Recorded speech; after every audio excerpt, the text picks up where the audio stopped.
sholat adalah sucinya badan. Sebagian dari badan adalah bagian dalam mulut, hidung, dan kedua mata, sucinya pakaian dan selainnya, yakni dari setiap hal yang dibawa walaupun tidak ikut bergerak dengan gerakannya, dan tempat sholatnya dari najis dan tidak dapat diampuni, maka tidak sah sholat besertaan dengan najis walaupun lupa. Tidak tahu ya, itu nggak sah. Jadi yang kaitannya sama najis nih ikut sama badan. Kalau emang kita nggak tahu nih, toto baju kita dibilangin sama bocah, itu baju kotor yang dipakai sorbannya itu, gitu lah, bisa dikenai. Udah berarti kita bawa najis tadi. Baiknya gimana? Ulang sholatnya. Yang tidak dapat diampuni, maka tidak sah sholat besertaan dengan najis walaupun lupa, tidak tahu tentang keberadaan najis tersebut atau tidak mengerti. Itu dapat membatalkan sholat terhadap sholatnya. Nah, sebab apa? Sebab dalam firman Allah mengatakan, ya, buat dia bakal ya, kita harus bersuci, baju itu harus suci dalam kita melakukan sholat. Sucikan pakaianmu, dan dalam hadis juga diriwayatkan Imam Bukhari Muslim, tidak masalah sejajarnya najis terhadap badan, namun hukumnya makruh. Sejajar atau sejajar? Sejajar itu kalau ada najis sejajaran sama kita, itu nggak apa-apa. Tapi makruh ngadepin, misalnya ngadepin majelis berhadapan, atau kita beratapkan najis. Ya kebetulan dia tahu itu tempat di atasnya sapi tank misalnya. Kan ada orang-orang yang tahu tuh di atasnya WC, itu makruh, nggak sukai. Ya bagaimana kita mau sholat tembus ke atas, cahayanya kan ke atas, di atasnya ada najis, ada kamar mandi.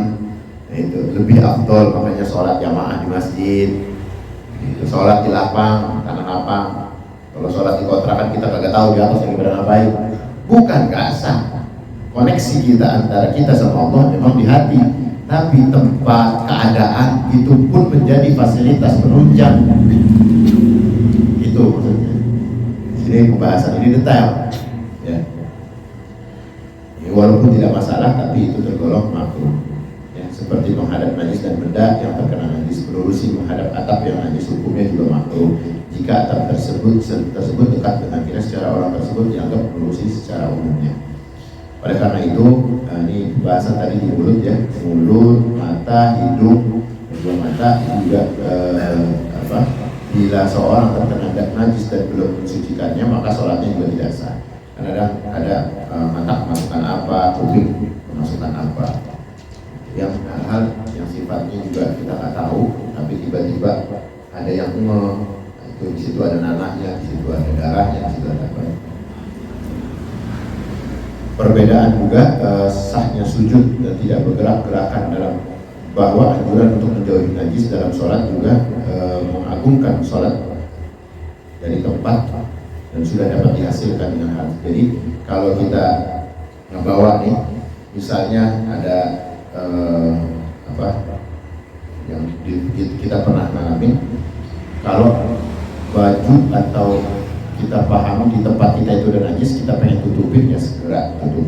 Tapi kalau dia masih mau ngikutin sama kita, nah ini jadi terus kita tutupin, habis itu bawa lagi, ini nggak boleh, karena ini adalah pakaian, sedangkan tempat itu adalah diam, bukan yang bergerak. Pakaian itu kan yang bergerak. Jangan sampai pakaian kita menghalangi tempat kita. Jadi sebenarnya tempatnya mana antara tempat sama pakaian? Ini pembahasan rincinya tadi di khasiat ya, di bab pinggir ini. Juga suci dari najis merupakan syarat yang masuk dalam kategori khitabul wad'i, ya, tempat keadaan yang harus dijaga hingga kebodohan atau kelupaan seseorang tidak memberi efek pengampunan. Jadi yang tadi dia nggak tahu, dia kata ini nggak ada syarat mutlak istilahnya, kita harus suci, harus menjaga. Makanya diberikannya kita kelonggaran untuk melakukan nawafil, sunnah-sunnah yang Allah syariatkan, itu salah satunya memberi dampak bagaimana sholat-sholat kita yang alpa, sholat-sholat kita yang kelihatannya sekali. Tapi kita udah kadung hitung udah kagak bisa, kagak gampang lah gitu. Yang mana ya rombongan mana, makanya kita rajin-rajin ngelakuin sunah-sunahnya. Itu menjadi deposit kita menutupi hal-hal yang dulu pernah kita abaikan dalam sifat-sifat toharoh. Syukur-syukur kalau Allah kasih kita hidayah yang lebih kuat lagi, kita mengkodok sampai hati kita terasa lapang, terasa ringan. Nah, ini efeknya itu bakal berdampak kita enak dah pokoknya hidup. Kita bakal tenang ngamalin syariat Allah, bukan tenang karena dipenuhi dengan hidayah. Yang sholat kita tanda-tanda diterimanya itu salah satunya dengan apa? Dengan tenangnya jiwa kita, ketenangan hati kita, pengaruh yang negatif itu pun gampang ditapis. Juga ini hal yang tidak wajib, pembahasan ini pada tingkat tidak wajib selain dihindari, selain najis, selain daripada sholat kita tidak wajib menghindari. Ya kayak orang kalau kerja berkaitan dengan najis selagi dia nggak sholat ya nggak apa-apa maksudnya. Jadi nggak wajib menghindari najis selain dari sholat. Seperti apa ya? Seperti kalau orang kerjanya di sapi tank ya maaf kalau bukan sih maksud menghina ya.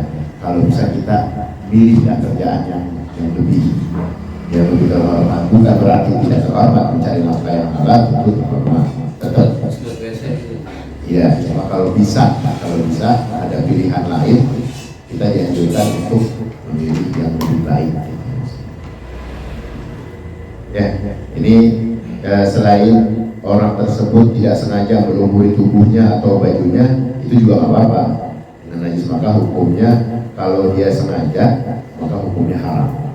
Ada orang-orang yang sengaja nyari sensasi gitu kan. Ini babnya pindah nih, bukan ke cuma najazah tapi syaratnya kita dibolehkan atau kagaknya berkaitan dengan najis. Nah, ini melangkah ke sana arahnya.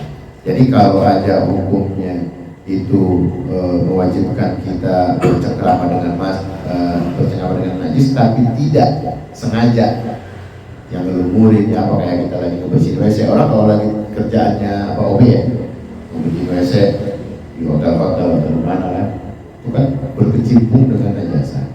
Nah kita nggak pengen, tapi memang udah kewajiban, ya udah tugas maksudnya kita menerima tugas itu, perintah itu kan atau kewajiban itu jadi harus dilakukan. Nah ini nggak apa-apa.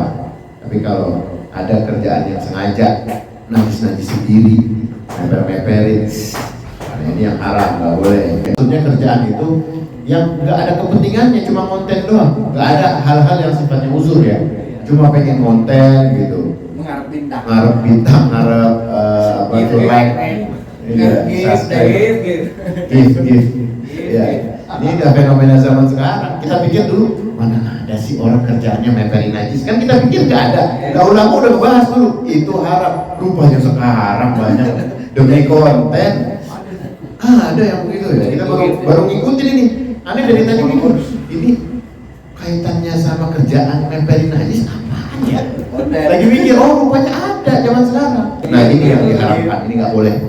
Karena nggak ada yang usul syar'inya, nggak ada. Ini ngapain milih-milih konten yang kayak begitu yang dibenci? Maka fitrahnya manusia itu ingin disucikan oleh Allah. Kenapa dia motor-motorin diri?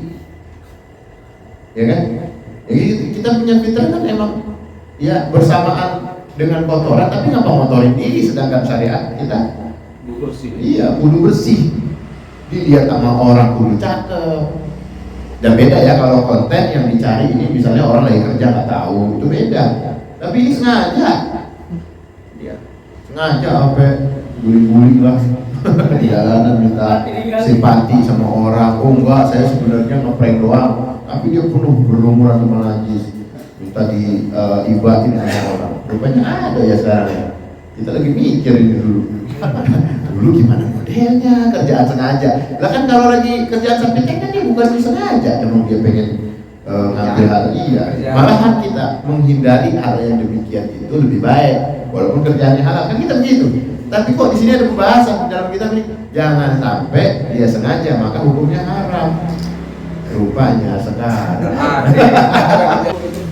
Iya. Jadi lanjut ke hal-hal kenapa itu diharamkan, karena najis secara syara adalah sesuatu yang menjijikkan dan dapat mencegah keabsahan sholat. Sekiranya tidak mendapatkan dispensasi, ya, najis itu seperti kotoran hewan dan air kencing, walaupun keduanya itu dari burung, ikan, belalang, dan hewan yang tidak memiliki darah mengalir, atau dari hewan yang halal dimakan dagingnya. Menurut pendapat al-asah al-imam Isfari dan Royani dari ulama kitab Asy-Syafi'iyah, seperti halnya mazhab Malik dan Ahmad, mengatakan bahwa kotoran dan kencing hewan dari hewan yang halal dimakan dagingnya keduanya suci. Kalau seandainya ada hewan yang mengeluarkan kotoran dan mematahkan sebuah biji tersebut masih keras sekiranya bila ditanam. Jadi ada perbedaan pendapat kalau ada hewan yang halal dimakan, hewan yang kecil tuh kayak burung itu masih tetap najis, harus suci dari situ. Tapi berbeda pendapatnya ada Imam Ahmad dan Imam Malik, ini mengatakan tidak apa-apa. Ini kan ada perbedaan. Tapi kalangan Imam Syafi'iyah, ya, ini mengatakan tidak, tetap kita harus betul-betul menjaga kesucian. Insyaallah kita lanjut tentang najasah di di pertemuan berikutnya, karena tadi pembukaan kita cukup panjang dari hikmah-hikmahnya. Semoga jadi manfaat buat kita, menambahkan hal-hal yang positif, jaga supaya kita lebih hati-hati